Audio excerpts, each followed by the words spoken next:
Hello, I'm Matt Dewar. Welcome to this foundational learning module. In this presentation, I will focus on common teacher objections to MBSEL or just SEL. And some of the objectives are to identify, explain, and address some of the main teacher objections to MBSEL and incorporate practical strategies for integrating MBSEL into your school community and also into your particular classroom in your own curriculum and instruction. Now, this presentation is based largely off of my work over the last 7 years first and foremost as a well-being coordinator for a school district, and then also as a social and emotional learning instructional coach. And so in that role, I help teachers integrate the MBSEL competencies into their classroom as a whole, into their content and curriculum, and then ultimately into their instruction. And so in doing this work over these years, I've run into many teacher objections, but these three are the most common ones. So just a little bit of context here. So number one is, it's not my job. I heard this more 5-6 years ago. More and more, I hear it less. Here's the deal. Middle school teachers tend to have a sense of professional identity that incorporates addressing the whole child. But when you get to high school, and I work at a high school, in a high school district, when you get to high school, you start getting into professional identities where teachers think that they're a content expert. They're pseudo-professors. They're there to teach math or biology or literature. And they don't necessarily see the well-being of their students as a part of their professional role. And so 5 or 6 years ago, I did run into this objection a lot. More recently, I hear it less and less, which is a good thing. It means we're moving the needle in the right direction. But nonetheless, this seems to be the most common objection, and I've often heard people talking about it when I work with other school districts. And so my first kind of rebuttal to this is that when teachers focus on content and curriculum, it tends to be because they have low emotional self-awareness. And they're not comfortable connecting emotionally with their students. They're much more comfortable having the content being the intervening variable between themselves and the students. And having that content in between allows them to have this safe professional distance and keep the students as students first and foremost, and their humanity is second. And so when teachers typically resist, that's often the underlying issue, is that their own emotional life they're just not comfortable with it. They're not comfortable being vulnerable, etc. So they tend to push SEL away. And I would argue that your job is to instruct learning, and learning requires social connection and emotional safety. And everything we know now about human development and human attachment and the way in which human brains are by design born unfinished. And they're born unfinished because of our ability to adapt to our environment. And that ability to adapt is our ability to learn. And it takes a very long time for that learning to solidify itself. And this is why human babies, children, and young adults remain dependent on adults and community so much longer than anything else on the planet. And so it's vital to understanding that with our capacity to learn, which is our superpower, our capacity to learn and adapt, the only way that happens is through social connection and emotional safety. That's it. That's why we are where we are as human beings today, thriving across the planet, going out into outer space, into the depths of the ocean. It's all because of social connection, tight social bonds, and emotional safety allows us to develop these hyperplastic brains so that we can learn about our environment and create a brain and nervous system that ultimately mirrors our environment. And so if you think your job is to instruct learning, it is, but you have to understand what learning actually is. And learning is a process that can only unfold through social connection and emotional safety. Otherwise, I think teachers are often conflating learning with compliance. Students who just simply comply are assumed to be learning. And the students who have a hard time behaviorally complying are the ones who are a quote-unquote nuisance. So the brain is a social organ, and learning is a social process.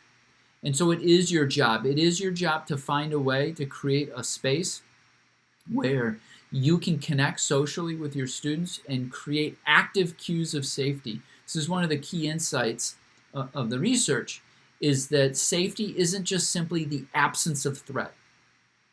Safety is active cues of safety.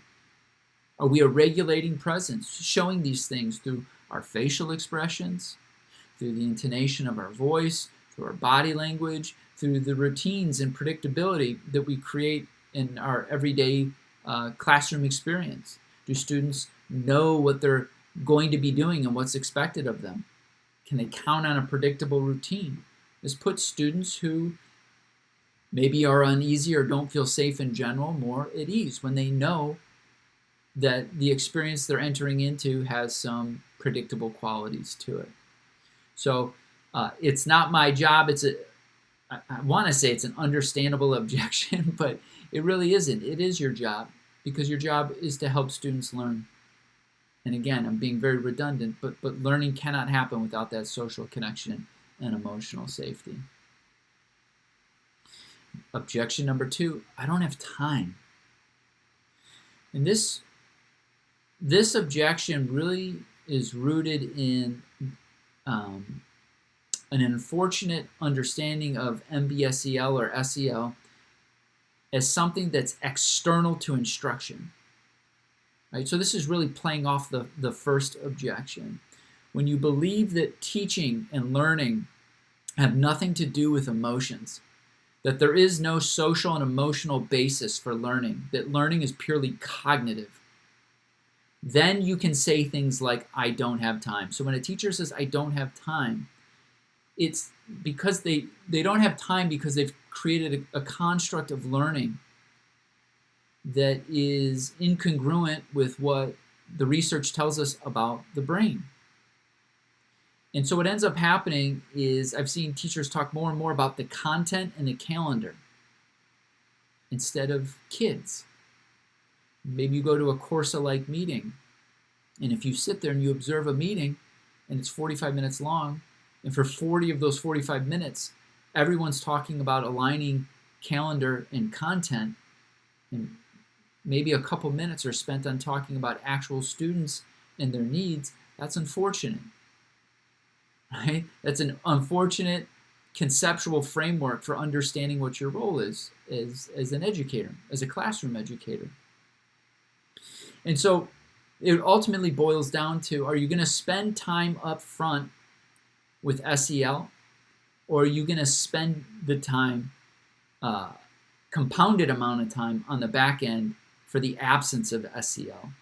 Let me say that again. Are you going to spend some time up front embedding social connection and emotional safety within the school year, and then also within each class or within each week, embedding social connection, emotional safety? Or are you going to pay in a compounded way for its absence on the back end? And so what this is really referring to is whether or not you're going to be a preventionist or an interventionist. And when I talk to schools and I say, what's the biggest waste of time and human capital, quite frankly, money, for your school and district? It's always problematic student behavior. that comes in the form of avoidant behavior and disruptive behavior. But we know from research that both of those behaviors can be offset when students come into the building knowing and feeling connected to the adults in that building who they see on a day-to-day basis. So that social connection and emotional safety can offset that avoidant and disruptive behavior. So why not spend it? You're going to have to take the time. Why not proactively? An ounce of prevention is worth a pound of cure. Why not proactively put in the time up front so that you don't have to pay an exorbitant amount of time on the back end? And we see this all the time. That I've seen this in my role as some of the teachers who are most resistant to integrating MBSEL in the classroom are the ones who are willing to take time emailing parents, emailing counselors, emailing school social workers, emailing deans, dealing with all the fallout, but they won't take the time on the front end. It just makes no sense. So be an MBSEL preventionist, not an interventionist. And then last, I just created this distinction between implicit versus explicit SEL. And implicit SEL is just teachers who have a professional identity where they believe that it's their role to go into classrooms and connect with students as human beings first and foremost. Right? They don't care what you know until they know that you care, as the old idiom goes. And so when I would rather walk into a classroom with a teacher who implicitly understands social connection, emotional safety, and is actively building that. But they never talk about self-awareness. They never talk about self-regulation explicitly. But they demonstrate those things through their behavior, right? So implicit SEL never takes more time. It's just you. It's how you're comporting yourself as a human being within your professional role. That's implicit SEL. No extra time for that. Explicit SEL is when we start actively integrating the language of MBSEL into our classrooms, into our curriculum and content, and into our instruction. And sometimes, yeah, that does take some extra time, right? But again, an ounce of prevention is worth a pound of cure, and it's ultimately worth it. Objection number 3, we need to stop hand-holding. We're too soft on these kids. The reason they have so many issues is because we don't hold them accountable for anything. And all these soft skills like emotional intelligence, they don't need that when they go out into the real world. They're just going to need to be tough like me. Hear people actually say this kind of stuff. But the research shows emphatically that emotional intelligence, your EQ, is as important or more important than your IQ. That it's a distinguishing competency. And so soft skills, increasingly so, every year that goes by, are becoming more and more important for our professional lives, or professional students' professional futures, but more importantly, for our personal life in the present and over time. And school isn't just about preparing our students to productively engage in the economy at some point with their career. School is also about hopefully teaching students how to live a good life, not just professionally, but personally. And so EQ is very important, and it's not hand-holding. And your personal experience is not a justification for how education should unfold. I've repeatedly heard teachers say, well, when I was in school, and then they give an example of some horrible teacher who did all sorts of horrible things to them, but the teacher says, look at me, I came out fine. It's a skewed rationale. And that doesn't mean, even if you are a wonderful person and teacher, that doesn't mean that you want to systematize what occurred in your experience and use that as a rule of thumb professionally. It's also important that every student who walks in the door today is a digital native. They're completely different than we are. They've grown up and are growing up in a completely different world. And so students are overstimulated and emotionally underskilled. A great line is, where there is a wealth of information, there is often a poverty, an impoverishment of attention, right? So students are swimming in information, absolutely swimming in information, and yet we're not allowing them to keep up with their level of internal emotional skill. And so it becomes increasingly important to embed these skills. Again, it's not hand-holding. And emotional awareness and self-regulation comprise the foundation of resilience. The more aware you are of your internal state, and the more capable you are talking about it and identifying its causes, the more capable you are at finding skillful ways to manage it.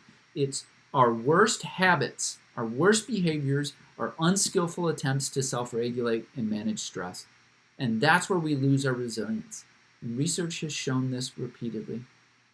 Right? We need emotional awareness and the ability to self-regulate in order to be resilient in the present and over time. So social MBSEL, mindfulness-based social emotional learning, isn't just hand-holding. It's so much more than that. So practice and next steps. Consider your classroom environment as a whole. What kind of an experience are students having when they come into your classroom? Create a poll, create a survey. Do you feel safe in this classroom? What can I do to make this classroom feel more safe, feel more engaging, feel more like a space for you to become aware of yourself in your own learning process? Consider the content and curriculum you teach. Are there natural moments already embedded within your curriculum and content that are just right for some SEL, explicit SEL work? If you're in English, things like writing workshop, things like reflections, character reflection. I mean, literature in English, language arts is a very easy access point, but science class, math class, music, art, every discipline has its own unique openings in curriculum and content to access MBSEL. Consider your instructional methodologies. Are they self-aware? Are they self-regulating? Is it possible that they're making some students feel unsafe? And consider adding MBSEL-specific content. So if you've done the aforementioned 3 and you get to, you're really into this and you want more of it, now is there stuff you can add on? For example, I do mindful breathing at the beginning of every class for 2 to 3 minutes. And I have students check in on a scale of 1 to 10. What's your level of internal arousal? What sensations in your body are telling you? What's your breathing telling you? Can you let go of your breath? Right? Giving students an opportunity to self-regulate so that they can position themselves in their own physiology to be in the space to learn.